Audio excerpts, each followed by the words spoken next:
Hello everybody, we're back at Papermill for more of Beauty and the Beast. We're here with Ellie Sessions, who plays the Beast. Thank you for doing this. It's my pleasure. Thank you for having me. Now, what is your favorite thing about playing the Beast? My favorite thing about playing the Beast, I would say it's this idea that someone can learn from their mistakes and grow once they learn to find love in their heart for someone and be loved in return. That's my favorite thing. How are you dealing with your prosthetics? How am I dealing with my prosthetics? Well, I have a fantastic group of colleagues backstage that help me. Our makeup designer, Dina, helps do all the prosthetic and makeup, and Sharon does the wig, and Jackie does all my costumes, and so it's a team effort. It looks great. My face doesn't like it so much, but afterward, but what they've been able to accomplish is pretty incredible. Now, I saw you play the Beast, and you play it a different way. Was that on you or Mark Jacoby, the director, who decided to make the Beast more funnier than scary? I think a combination of both. I think that Mark knows the show so well because he was in the original company. I think he was the first replacement in the original Broadway company, and he has a deep, abiding affection for the show, and knows that it's important for us to see the fact that the Beast is still a human being, and there has to be something in him that is attractive to Belle, and we found that to possibly be a sense of humor. And I think it's there in the script, and that is it was just my instincts to try to find that kind of humor in him. Yeah. Now you did a sensory performance today for autism. Mm-hmm. How did that change your performance in any way? I don't know that it changed my performance specifically. I mean, there were things that were different in our show. So some of the lights were bumped up in the house about to 20%, and then a little more. We had some people that were helping sort of like alert some of our patrons when there were going to be potentially some scary moments. So you'd see some people holding up glow sticks to let them know that something was going to happen. But that's it. The sound was a little dampened purposefully, but we were all prepared. Thanks to the staff here, they told us everything that was going to happen, and so it just required maybe a little bit more focus. Were they scared of your prosthetics? I thought that they might be, but I don't think that many people were, or at least I wasn't aware of it. I've been more aware of it in other performances that were not like today's performance, where people were scared, children. Gavin, you want to join? Yeah, sure. You want to sit on my lap? We're talking about the sensory performance. The performance we did today. Yeah. Yeah, this was the third. Am I in a good place? Yeah. Oh, you. This is Gavin Lee. He plays Lumiere. How you doing? We had a great performance this afternoon for the autism performance. It was the third one I've done. I did one for Mary Poppins and one for SpongeBob. And I actually think this one was the most distracting. Here's Belinda. We're talking about the sensory performance today. The performance today, this afternoon, the autism Yes, performance. it was so much fun. It was Yeah. such an exciting opportunity to bring the show to a group of people who don't always have the opportunity to see theater in this setting. And I was just saying, I've done a couple before, and today's, I think, because the paper mill like to keep the auditorium, they don't like to sell it out. They like it to be like half empty so that all the kids have, and the families feel they have a lot of room to move around.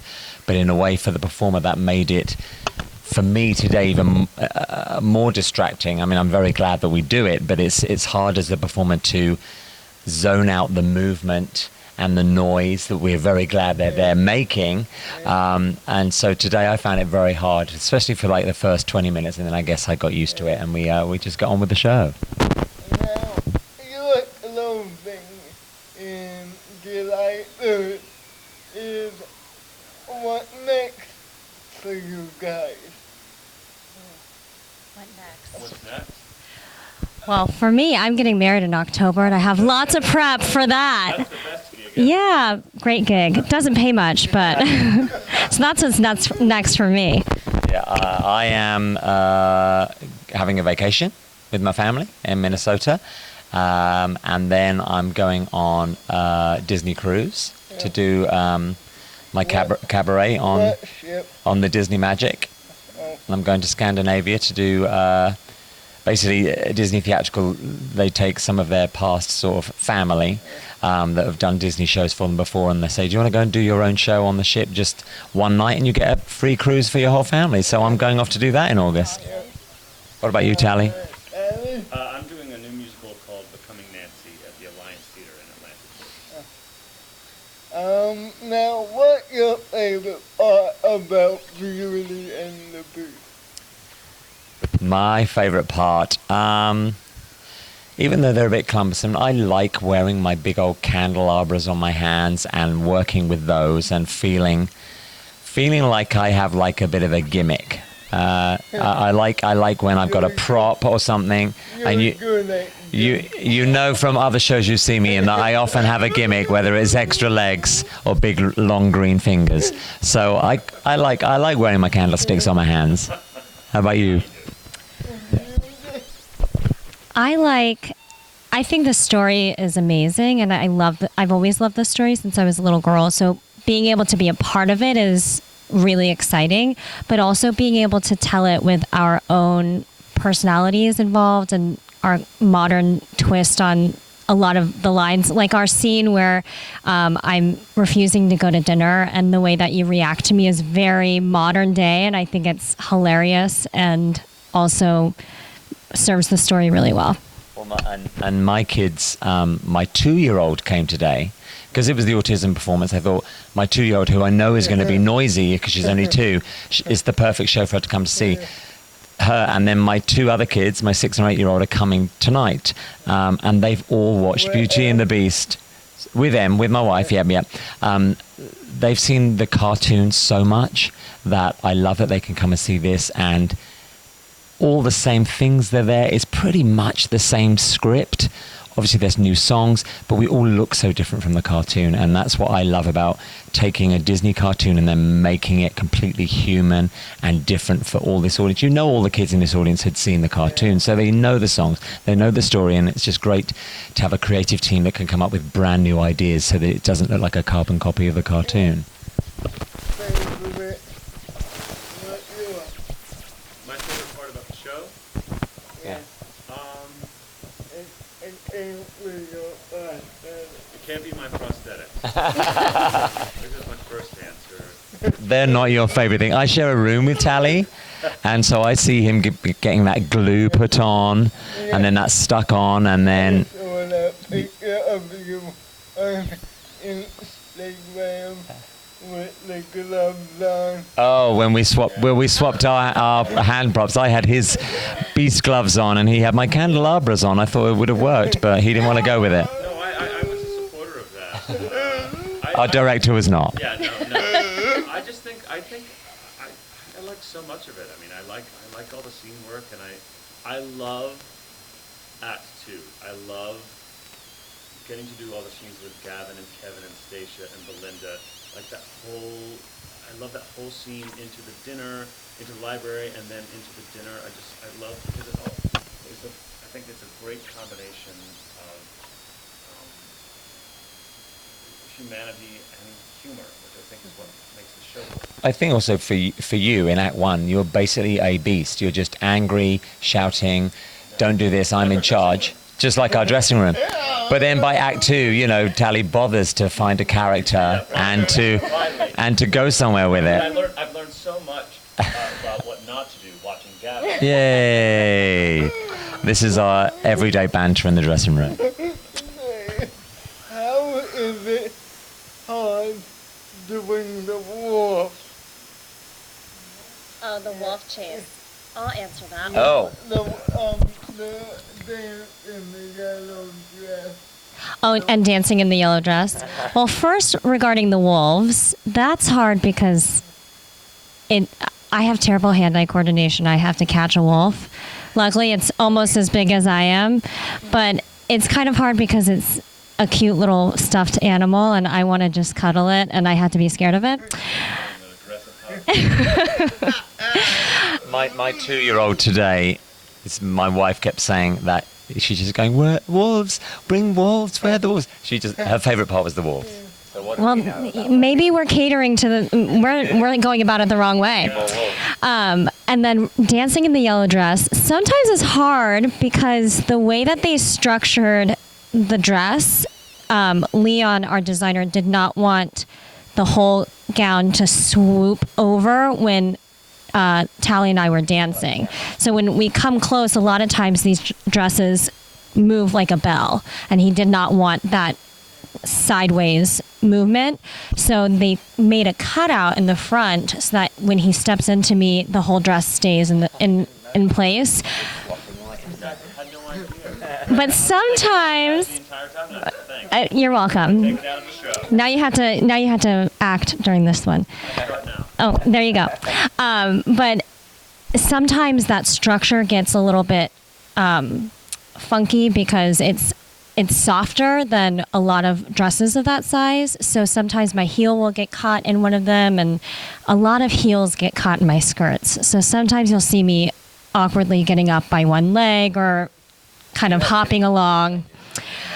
I do have lots of quick changes. I only have 3 costumes, and I think I have 4 quick changes. How is it working that big dress for you